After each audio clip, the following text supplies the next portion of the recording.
এই রাজা রামমোহন রায় সম্পর্কে আমরা কথা বলছিলাম। রাজা রামমোহন রায়ের একটা উক্তি আছে যেখানে উনি বলছেন যে আসলে বিদ্যা অথবা জ্ঞান অথবা বুদ্ধি শুধুমাত্র পড়ার জন্য নয়। যে মানুষ ওই জ্ঞান বুদ্ধি ওই সমস্ত কিছু দিয়ে ভাবতে না পারে, ভাবার পর প্রশ্ন না করতে পারে, সে আসলে ঠিক পুরোপুরি মানুষ নয়।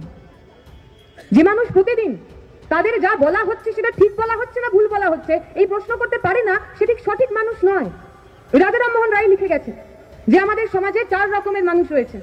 এক ধরনের মানুষ যারা ধর্মের নামে কুসংস্কার ঘৃণা অন্ধত্ব মানুষের মধ্যে চাপিয়ে দিতে চায়।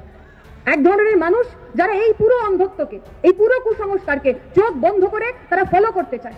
আর এই সমস্ত কিছুর বাইরে এক ধরনের মানুষ আছে যাদের কাছে ধর্ম শুধুমাত্র মন্দিরে যাওয়া বা মসজিদে যাওয়া নয়, যাদের কাছে ধর্ম হলো নিজের আত্মার সঙ্গে নিজের পরিচয়। যারা নিজের মনের ভিতর নিজের মাথার ভিতর ধর্মের মধ্যে দিয়ে জ্ঞানের মধ্যে দিয়ে স্পিরিচুয়ালিটির মধ্যে দিয়ে আধ্যাত্মবাদের মধ্যে দিয়ে নিজেকে প্রশ্ন করেন।